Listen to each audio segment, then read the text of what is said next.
Le plagiat consiste à s'inspirer d'un modèle que l'on omet délibérément de désigner. Le plagiaire est celui qui s'approprie frauduleusement le style, les idées ou les faits. Salut à tous, c'est Manfan, j'espère que cette petite intro vous a plu, le but étant de définir plus précisément le terme de plagiat et donc de cette série de vidéos.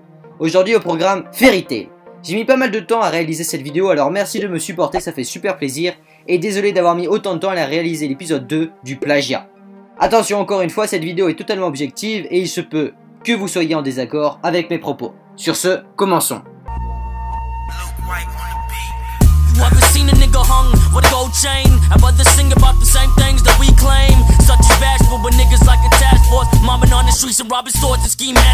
Fairy Tail, Fairy Tail, Fairy Tail. Je connais pas un seul autre manga qui suscite autant de critiques et de blâmes. Fairy Tail, littéralement que de faits, est un shonen manga écrit et dessiné par Hiro Mashima. Il est prépublié dans l'hebdomadaire Weekly Shonen Magazine de l'éditeur Kodansha depuis le 2 août 2006 et a été compilé en 61 volumes au 17 mai 2017 au Japon. En France, le manga est publié par Pika Edition depuis le 10 septembre 2008 et 55 tomes sont sortis au 4 janvier 2017. Ce manga n'est pas le premier du mangaka, une autre longue série précède Fairy Tail rassemblant beaucoup de points communs avec ce dernier. S'intitulant Rave, la première série de Hiro Mashima a été prépubliée entre 1999 et 2005 dans le magazine hebdomadaire Weekly Shonen Magazine. Il a été compilé en un total de 35 tomes entre le 17 novembre 1999 et le 16 septembre 2005. La version française a été éditée par Glénat depuis le 27 août 2002 et le tome 35 est sorti le 3 décembre 2008. Beaucoup de caractères et designs de la série Rave se retrouvent dans Fairy Tail, comme le personnage de Plou ou encore Moussika qui est le nom d'un personnage de Rave et d'une épée dans Fairy Tail. Sieg Heart ressemble beaucoup à Gérald Fernandez et Miss Gun, Aetherion et Rod Sensei sont des termes que l'on retrouve dans Fairy Tail et dans Rave. One Piece quant à lui est un manga de Eiichiro Oda. Il a été publié la première fois le 19 juillet 1997 dans le magazine du Weekly Shonen Jump, soit bien avant les deux mangas de Hiro Mashima. One Piece ne peut donc pas avoir plagié Fairy Tail ou Rave, cependant le contraire est possible. Hiro Mashima peut bien avoir plagié Eiichiro Oda. Je me vois une nouvelle fois pas obligé de faire un résumé de l'histoire de One Piece puisque c'est le manga le plus populaire au monde devant Dragon Ball depuis peu. Mais je tiens à préciser que l'histoire raconte les péripéties d'un jeune pirate nommé Monkey D. Luffy. Si vous ne le saviez pas, je pense que vous pouvez être fier d'être l'une des 4 milliards de personnes restantes au monde à ne pas connaître l'anime ou le manga One Piece. Bien, maintenant que les présentations sont faites, on peut passer dans le vif du sujet. Fairy Tail a-t-il plagié One Piece? Ah là là, je sens déjà une foule de haters qui me hurlent dans la tête un grand nom des approbateurs, mais malheureusement ma vidéo va servir à prouver que Hiro Mashima a réellement plagié sur Eiichiro Oda. Oula, ça veut pas dire que si vous n'êtes pas d'accord, vous allez mettre un pouce rouge et vous barrer direct de la vidéo. Non. Si je dis ça, c'est simplement parce que j'ai des preuves. Donc j'aimerais que vous restiez jusqu'à la fin de la vidéo, tout simplement parce que peut-être que votre avis changera après tout ce que je vais dire. Alors maintenant que tout cela est dit, on peut donc dire que la réelle question maintenant est qu'est-ce qui montre que Fairy Tail a plagié One Piece? Dans un premier temps, on peut donc remarquer que le plagiat est visible entre les deux mangas par le biais des personnages. En effet, ceux qui ont lu les deux séries de mangas ont sûrement remarqué que les personnages dans celle-ci se ressemblent étonnamment. Yeah. I get my best flows to test on my next shows while my whiteboard is marked up with expos. Shanks le Roux, Gilles Darth. Je sais pas vraiment si j'ai besoin de dire quoi que ce soit pour montrer la ressemblance frappante physique des deux personnages. Ils ont tous les deux des cheveux roux coiffés de la même manière, une peau mate, une cicatrice. Leurs têtes sont si ressemblantes qu'on dirait des sosies. Sur ce point, personne ne peut me contredire puisque l'auteur de Fairy Tail a lui-même avoué s'être inspiré de Shanks pour créer Gilles Darth. Bon, personnellement, je vois bien plus qu'une inspiration de la part d'Hiro Mashima, mais un plagiat. Là-dessus, j'avoue peut-être m'avancer un peu trop, mais bon, je vous avais prévenu, rien d'objectif. Cependant, si le point du physique ne nécessite pas vraiment d'être développé, le point du rôle du personnage dans l'histoire est à préciser. Shanks est le personnage du manga que je considérais comme étant celui le plus important. Il va conduire Luffy à devenir un pirate, il va aussi lui donner l'objectif de lui rendre son chapeau de paille. Il a un peu le rôle du parrain qui va guider Luffy et faire office de père. Gilles Darth, quant à lui, va dans le milieu du manga avoir un peu le même rôle. Natsu va se faire entraîner par Gilles Darth et va le considérer comme son rival, son objectif en termes de combattant. Gilles Darth devient en quelque sorte lui aussi un parrain du héros du manga. On peut en conclure que le rôle dans les deux mangas respectifs est similaire, tous les deux ont le rôle de père, de modèle pour les héros, tout en ayant un physique très similaire. Still just taking it one day at a time. Still don't know what I'm trying to find. Really I don't mind, cause I'll be fine. Yeah, I'll be fine. Agile, Crocodile sont des personnages qui ont exactement le même pouvoir. Agile absorbe l'eau du corps, fait des tempêtes, attaque à distance avec son pouvoir du sable. Alors que Crocodile absorbe l'eau du corps, fait des tempêtes, attaque à distance avec son pouvoir du sable. C'est un incroyable manque d'originalité, ce sont toujours les mêmes techniques qui ressortent avec juste un nom d'attaque différent. Et le seul moyen de les battre est d'utiliser des attaques physiques enduites d'eau. Il est vrai que l'on peut pas considérer cet élément comme un plagiat car tout le monde sait que l'eau est supérieure au sable en termes de pouvoir, mais les scènes sont complètement pompées sur One Piece et c'est vraiment dommage car au niveau du dessin Hiro Mashima n'a rien à se reprocher, il est impeccable. Et puis le pouvoir du sable est aussi utilisé dans Naruto avec Gaara, d'ailleurs on peut remarquer des similitudes entre ces deux mangas aussi, je les aborde rapidement car ce n'est pas le sujet de la vidéo.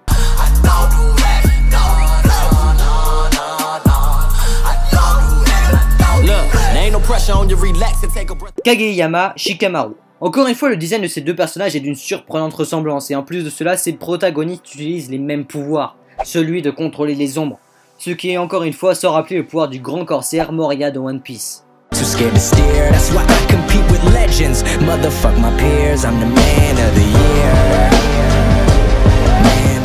Naruto Natsu. Je ne sais pas si on peut considérer ça comme un plagiat, mais je voulais quand même en faire part. Dans certaines de ses actions, Natsu copie exactement le style de Naruto en imitant le ninja. Je verrais ça plus comme un clin d'œil de Mashima envers Kishimoto, mais je voulais que cette vidéo soit la plus complète possible sur le sujet. Cela peut aussi faire référence à Luffy et à sa passion pour les ninjas, et notamment Raizo. Le point des personnages est enfin fini, enfin je dis cela mais j'ai bien raccourci tout ce que l'on pourrait dire, car de nombreuses autres ressemblances au niveau des personnages pourraient être abordées. On peut donc maintenant passer au deuxième point de cette analyse, le dessin. En effet, si vous avez vraiment prêté attention aux scènes se déroulant dans les mangas, on peut remarquer de frappantes similitudes.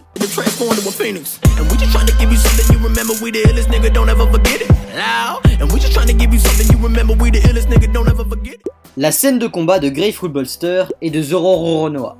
La première scène est celle de Zoro Roronoa. On le voit se donner un coup de sabre à lui-même. Il combattait alors l'un des lieutenants de Baggy le Clown qui faisait exprès de lui donner des coups de sabre sur ses anciennes blessures. Roronoa se donna alors un coup à lui-même pour montrer alors que la douleur ne lui fait rien et que ce n'est pas en le tapant sur d'anciennes cicatrices qui vont se réouvrir que son adversaire gagnera. La deuxième scène est celle de Grateful Buster se coupant lui-même avec sa lame de glace. Il combat alors Ultia, une magicienne ayant le pouvoir du temps. Elle peut revenir dans le temps ou l'accélérer pour toute particule non vivante. En se coupant et en congelant son sang, Grey arrive à battre Ultia puisqu'elle ne peut plus liquéfier ou mettre à l'état de vapeur la glace qu'il utilise. Je crois qu'il suffit d'un seul coup d'œil pour montrer la ressemblance frappante de ces deux actions. La seule grande différence est seulement le bras utilisé pour se couper.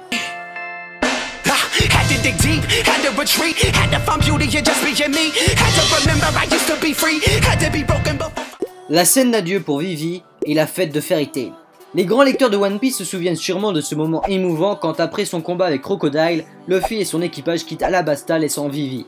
Un adieu très sentimental, surtout que tout le monde s'attendait à ce que Vivi rejoigne les Mugiwara. En signe d'amitié éternelle, l'adieu se fit en levant le bras en silence pour ne pas montrer celle-ci à la marine. Il est consternant de constater que dans Fairy Tail, une scène tout à fait similaire se déroule mais dans un contexte bien différent. Lors de la fête de Fairy Tail, les membres font tous le même geste, celui de lever le bras l'index levé pour dire adieu à Luxus alors qu'il a été viré de la guilde. On peut remarquer visuellement que la scène est presque identique dans les deux mangas, montrant la large inspiration de Mashima sur Oda, ou une énorme coïncidence. Après l'analyse de ces scènes qui ont pour la plupart fait débat et polémique sur les forums, on peut passer à la dernière et troisième partie de cette vidéo. Les lieux, l'environnement.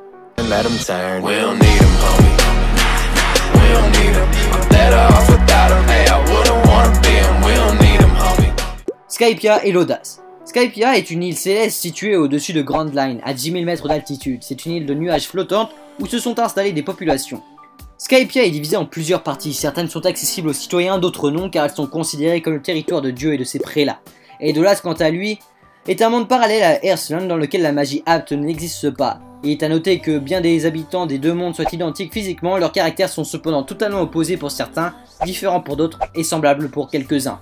Ce qui est intéressant à noter, c'est que la terre là-bas flotte et des îles sont en suspension dans l'air grâce à la magie. Attends, ça vous rappelle rien ça?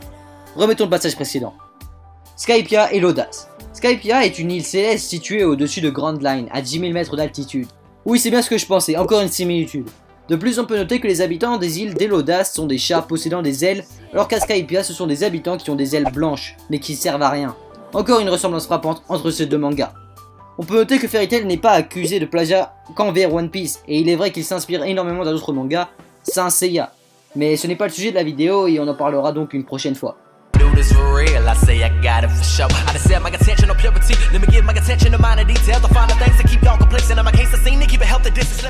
En conclusion, on peut donc dire que Fairy Tail s'est fortement inspiré, voire a même parfois plagié One Piece. Cependant, cela ne rend pas le manga mauvais pour autant. Il est très courant de voir des œuvres prenant le même schéma narratif que d'autres pour raconter leur histoire, pour rester dans le monde du manga. Regardez un peu le concept des survival avec Deadbound Wonderland ou Thank You Shippan, ou encore du Fantasy School Comedy avec Rakudai Shikishi et Asterix Wars. Reprendre les codes et les clichés, et même utiliser des codes et des clichés de manière générale n'est pas une mauvaise chose en soi. L'important est que ces derniers soient utilisés de manière réfléchie, pertinente et cohérente. Fairy Tail a beau être qualifié de manga pour Kiku, il n'empêche que je l'apprécie et qu'au fond il est apprécié par une grosse communauté. Le manga est bon, ce n'est clairement pas un chef-d'œuvre, mais il est agréable à lire. On s'attache aux personnages et les situations se renouvellent sans cesse. Mais comme vous l'avez vu, il y a certaines choses qui peuvent en rebuter certains, et je n'en fais absolument pas partie. Surtout qu'on se rapproche de plus en plus de la fin, et que le rythme est de plus en plus élevé, et que c'est toujours un bonheur à lire. Sur ce, je vous laisse et je vous dis à plus pour une prochaine vidéo. Si celle-ci vous a plu, n'hésitez pas à liker, partager et pourquoi pas vous abonner. Ça ferait super plaisir. Merci. N'oubliez pas de voter si vous voulez à Plagiat 3. C'était Manfan.